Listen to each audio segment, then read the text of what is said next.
starting to piece together all of the bits of the story, and they're trying to work out what to do. But over here, you've got the group, and they're bickering, and they don't know what to do, and we should do this, and no, we should go and do this, and we should go and do this. And then this person's over here. Wait, no, guys, hang on. And there's more bickering over here. And then there's these guys, and they, no, guys, wait, just shush. And then there's these guys, and they get so loud. And then this guy is like, guys, shut up!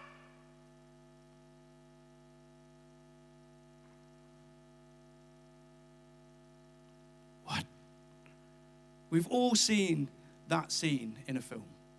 Silence is powerful.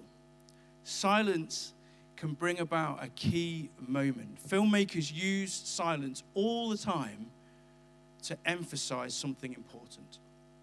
There is no doubt that so many life-changing things come out of a moment of silence. But also, this person needed that silence to put it together. I had an ex-girlfriend many years ago, and her dad unfortunately had some sort of a medical episode. They never quite worked out what it was. Perhaps it was the stress of the fact that his daughter was dating me. I don't know. And as a result of this thing, he had chronic fatigue. He had this really weird fatigue syndrome thing going on, and he had to limit what he could do into 10-minute slots. And that included watching TV. He couldn't watch TV for more than 10 minutes. He couldn't read a book for more than 10 minutes. But it also included listening to music. Doing anything with any sort of sensory input was so taxing for him, he could only do it in 10-minute slots. Even just listening. Now, I would have thought that was really strange at the time because, okay, reading, you're processing stuff, that's fine. Watching telly, there's lots going on there. It's visual, it's auditory, it's all sorts of things. But even just listening to music, there's something neurobiological about sound and noise and having to process it that is taxing to our brain. It costs us energy to do this. Jesus doesn't want us to be tired. He doesn't want us to be taxed. He wants us to find rest. He says in Matthew 6 to draw near to God and find rest. Come with me and find rest. I used to have a music teacher many years ago, and at the start of every time that we were performing a piece of music, she would insist on 5 seconds of silence. There had to be 5 seconds of silence, so everything stops. Now, 5 seconds feels like a weirdly long time, especially when you're 14 and you've got a triangle in your hand and you really just want to go for it.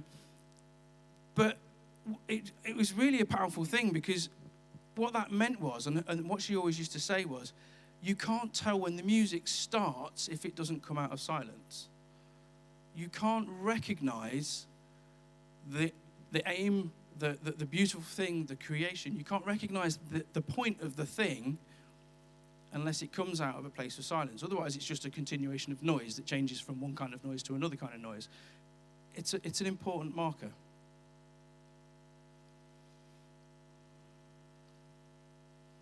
But silence is really difficult. I know, it's true. Silence is difficult, isn't it? It's hard to find often.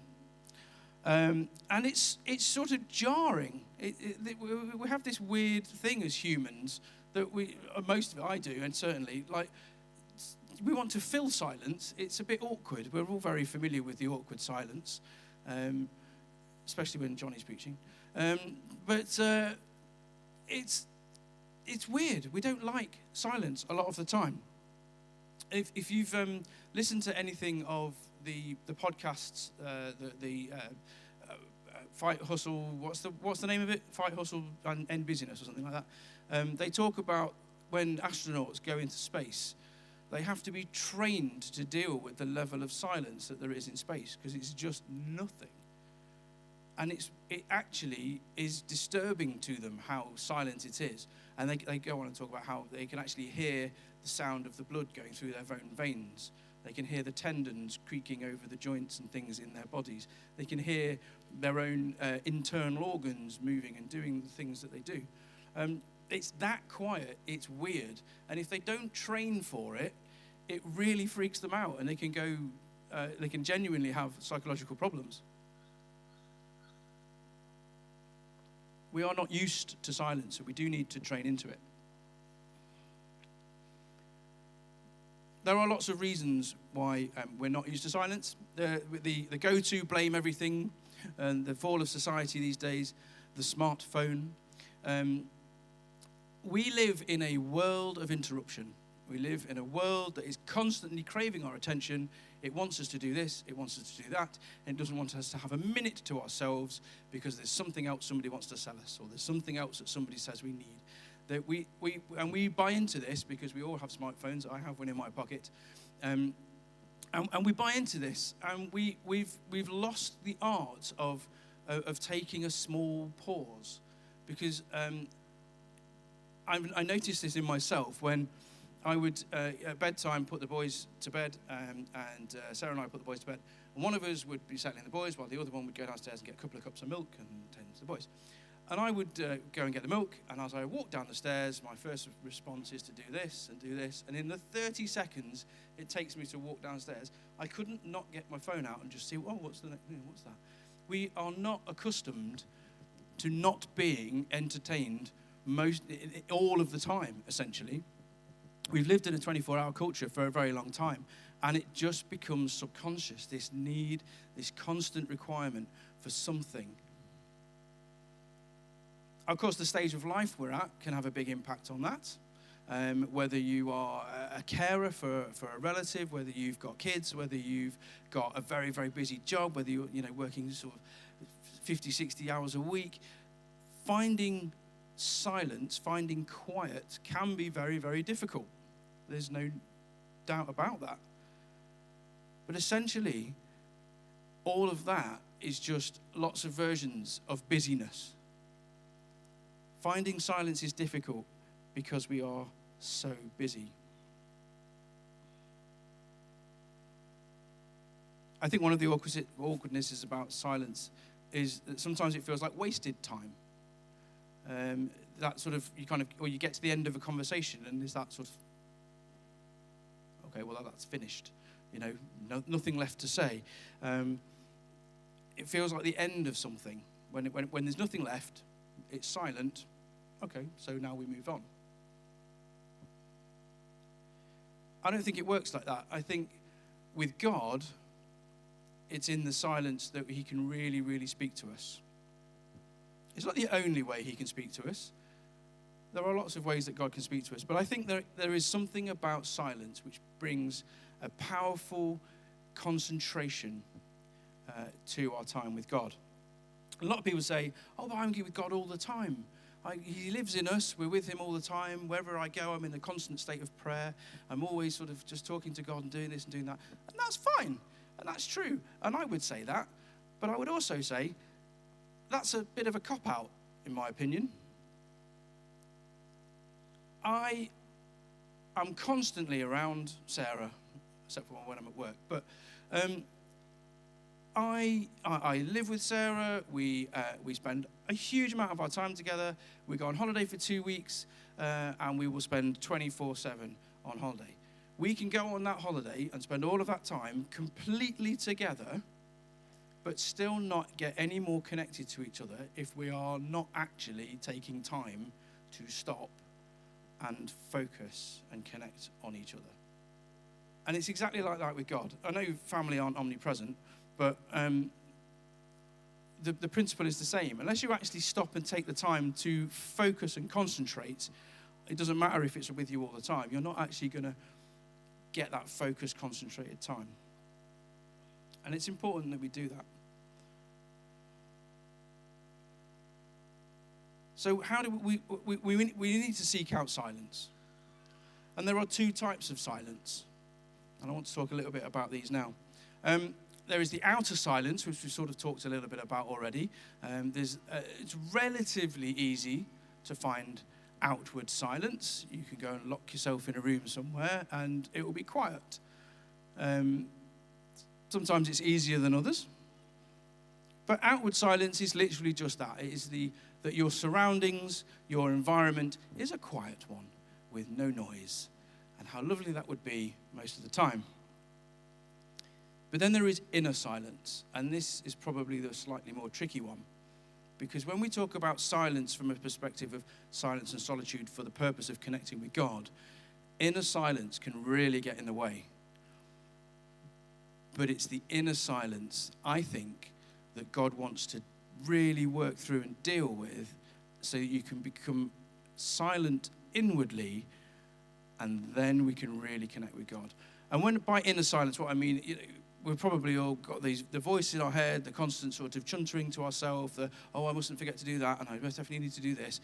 And, all of those sorts of, I remember I did that earlier today. Did I sound silly when I said that? I don't know. Did they think maybe those people think I'm an idiot now, I'm not sure. And all this sort of constant chatter we have in our own heads, self-evaluating, usually negatively. All this kind of stuff. We need to get to a point where that is not there. Because when that is not there, and we are outwardly silent in a very nice and peaceful, still place, and we are inwardly silent, and our brains are not distracting us with this constant chuntering, I believe that this is where God works. Peacefulness is one of the fruits of the Spirit. It's important. And I believe that the whole point of silence and solitude is to achieve peace. Proper peace. Godly peace. The peace that is the fruit of the presence of the Holy Spirit. I want at this point to draw a distinction between silence and contemplation. I am a contemplator, if that's a word.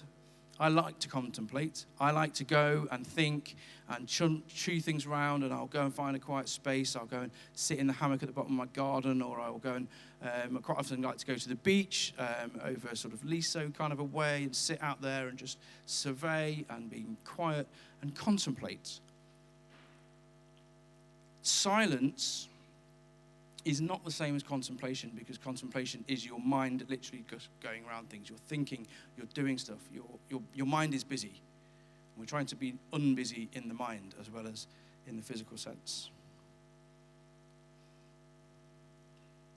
And as I said earlier, it doesn't mean that this is the only way to hear from God. We can hear from God in lots of ways. But for the purposes of silence and solitude, we do need to work towards that inner silence. And it is a struggle sometimes. So silence is basically peace. That's why it's important. Literally and figuratively, inwardly and outwardly. The reason we try and practice silence is to get to a place of peace.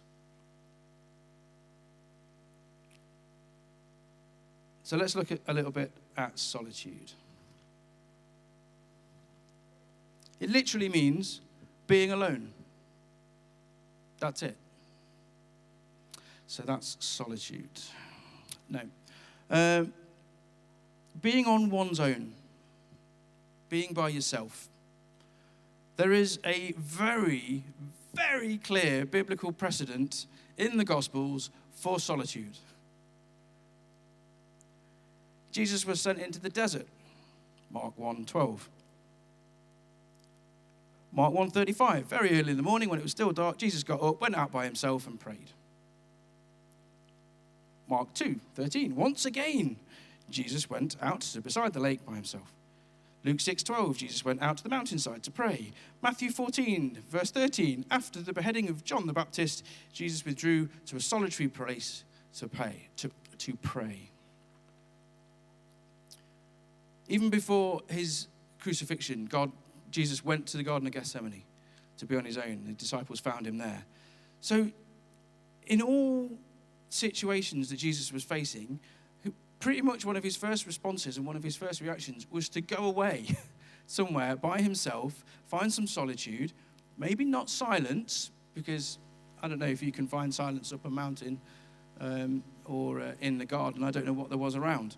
He probably couldn't find silence in a fishing boat, and he went off and was solitary in fishing boats a few times. But ahead of big events or following tragic events, if there was grief, if there was anxiety, if there was apprehension, if there was just he needed to get his disciples. One of them, before he went and feeds the 5,000, I think that's one of the marked ones. The disciples have come to him and they're saying, "Well, I want to tell you about all the cool stuff we've done." And he essentially, I'm paraphrasing, but essentially he just kind of goes, "It's a bit noisy around here. Let's all go over somewhere else and we can actually get down to business." Sometimes you just need to take yourself out. I could go on. There's many, many, many more examples across the Bible of how solitude is good and how Jesus' practice of solitude. So clearly, it's a good thing. But why is it important? Let me start by saying solitude is not some form of self-imposed loneliness. Okay, we're not talking about loneliness. We're talking about being alone. Loneliness is not a good thing. It is not healthy. In fact, we've touched on it in previous times that I've spoken. Loneliness is a problem. We're not designed to be lonely, but we are designed to need periods of being alone. We're called to community and fellowship. That's why why we're all here this morning. It's why we do what we do. But solitude is so important because solitude allows the presence of silence. I imagine it's incredibly difficult to find silence unless you're on your own as a starting point. I can't find any kind of silence in my house unless I'm on my own. It's probably true for many of you in your lives. The first step towards silence is being on your own. And then you've got to deal with all the stuff in your own head. But I think that is why solitude is important. You can find solitude not for the purposes of silence. You can find solitude and just go and listen to worship songs on your own. People go and find solitude to do all sorts of things on their own. To watch TV shows, to pray, to read books, to do whatever. That's not the same thing. Solitude is not, for the purposes of silence and solitude, the way we're looking at it this morning as sort of being together, solitude is not me time. It's not that kind of, I just need to step away from the world for a little bit and just go and focus on myself and just do something that's fun and fills my spirit a little bit, or is joyful or just distracting. It's not me time. Solitude, for the purposes of silence and solitude, for connection with God, is that stepping away from all distraction in order to be able to find silence.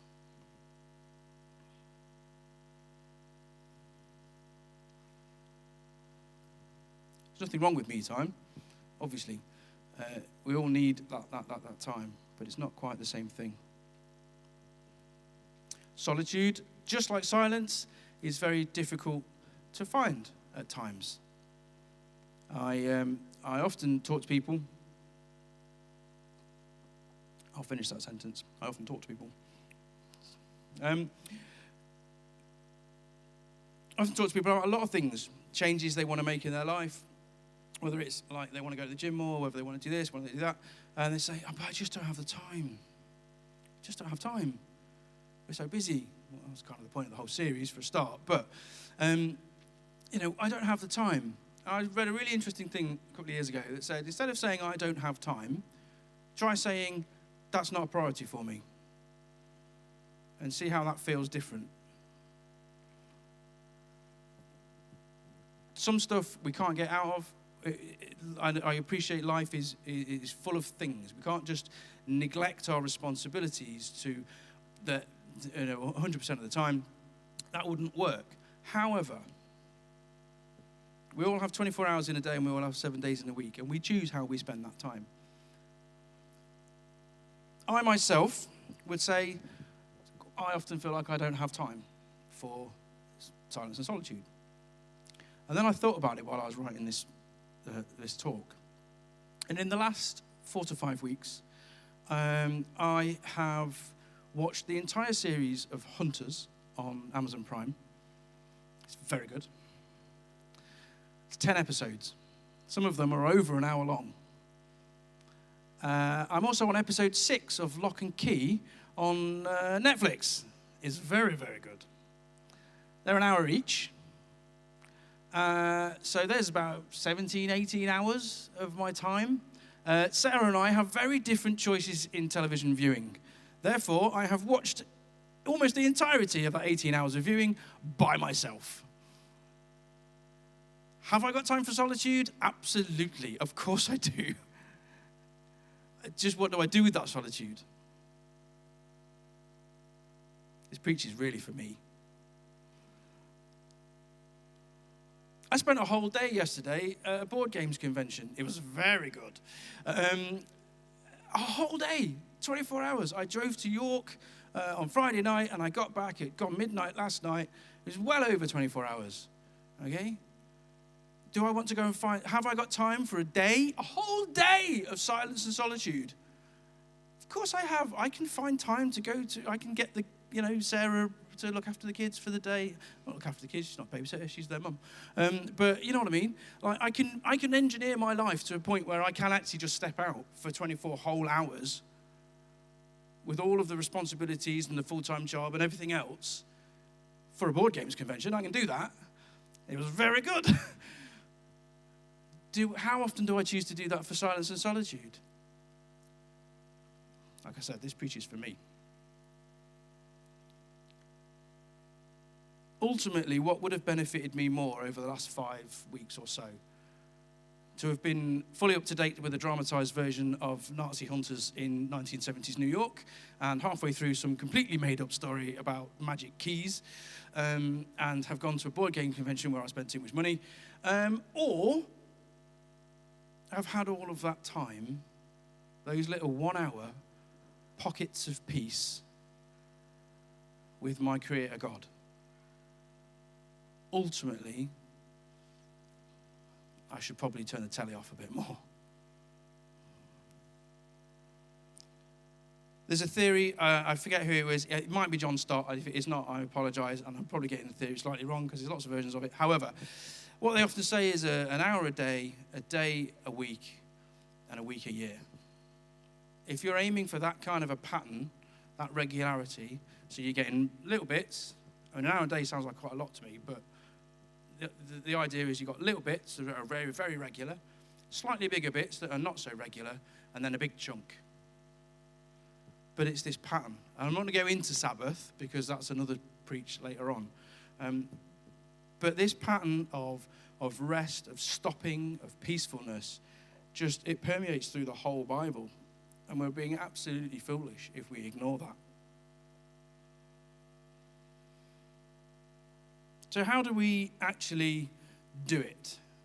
As I said right at the beginning, we live in a world of distraction, a world of 24/7 attention. We've lost the art of focused concentration, and we've lost the art of the pause. And I think we find stopping for half an hour or an hour really difficult because we don't ever really do the mini stops that we used to have throughout our day. The classic ones people always talk about is when you're in the queue at a shop or a coffee shop or something like that. We used to just stand in a queue. We might look around a little bit and notice some things that are happening in the world around us.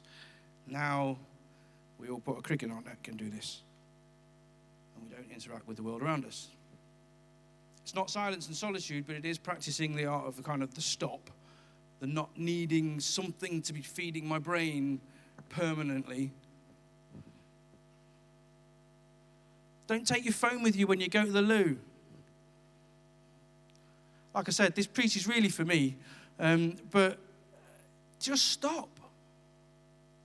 Use that time. You're going to be there anyway, right? Use the time to just stop.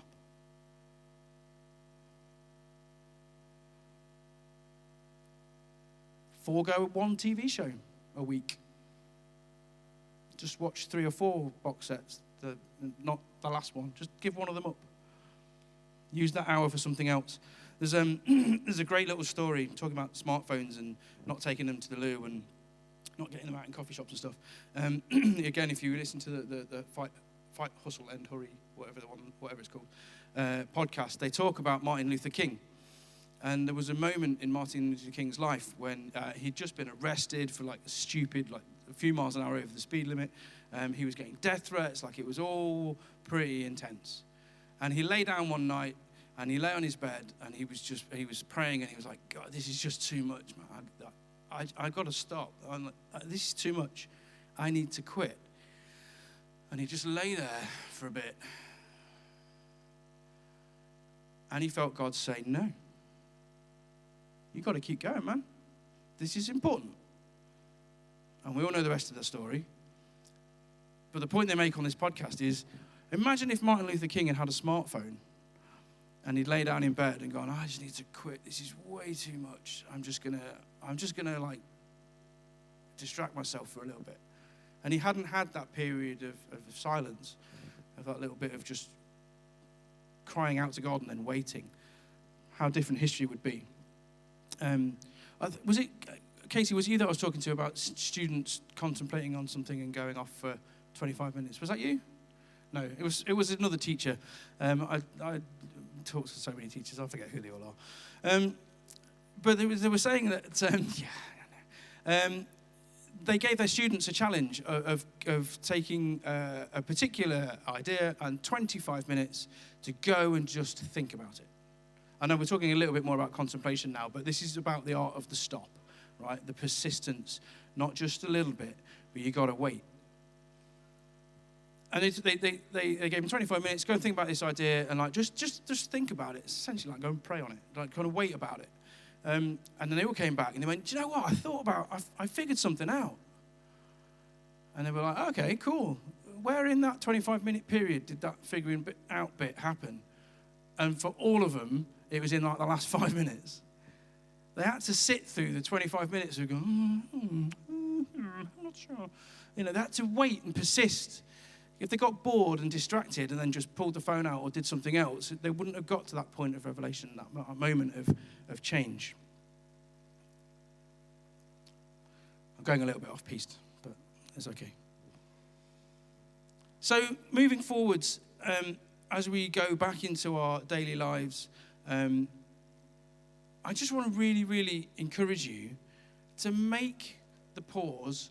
And, don't go in I'm pretty terrible at this. And I always go like, okay, I want to be really, I was so much more disciplined with this. I'm going to do an hour every morning.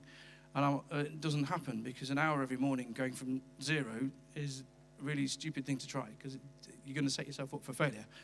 But go for like 5 minutes. Do the when you're on the loop one. Just try something small, but get started and work up. Build up your sort of tolerance for it, I guess, in the same way that the astronauts have to. But make it a non-negotiable. Make it the thing that you put it at the top of the priority list, and you go, I'm gonna actually not do the thing I really want to do, because actually what I really want to do is this, and it becomes the higher priority. Imagine it a little bit like a date night with God. Well, many of us are familiar with that, like carving out that time. We say, no, we're going to make an important time slot for this personal relationship in our life that's really important. And we stick to it, and you have to stick to it. So just imagine it like that. And when I look back at 4 or 5 weeks ago, and I think if I'd spent those 18 plus hours and then a whole day actually getting to grips with this, where would I be now compared to where I am now? I think I would be miles apart, miles away from where I am now. I would probably feel so much more connected than I do now. It's just got off. I'm going to shout. Or maybe that's God saying, that's it, done. Stop talking, James! I look back at these 4 or 5 weeks and I think I would be in a much different place now. And then I think, well, actually, if I'm going to start making some changes, the next 4 or 5 weeks are going to happen, regardless. And Arnold Schwarzenegger once said a quote that was, don't worry about how far you need to go or how long it's going to take, because that time will pass anyway. It just depends where you want to be when you get to the other end. Thanks. That's not working either. Hello? I'm going to keep shouting. there we go. So that's something of a paraphrase of the Arnie quote. But yeah, I mean, that time's going to pass anyway. Do you want to be different at the end of that period of time or not? Because if you do have a goal that you're trying to get to, don't worry about how long it's going to take. Just get on with it, because you'll get there. So yeah, I just want to encourage you all to make this something that you just start building in. Some of you are probably brilliant at it already. But make it that non-negotiable. Find that slot, that time slot that works for you. Find the little thing you can actually do without. Find the part of your daily pattern where it fits easiest. And that's not to say, because it's not, just sort of squeeze it in.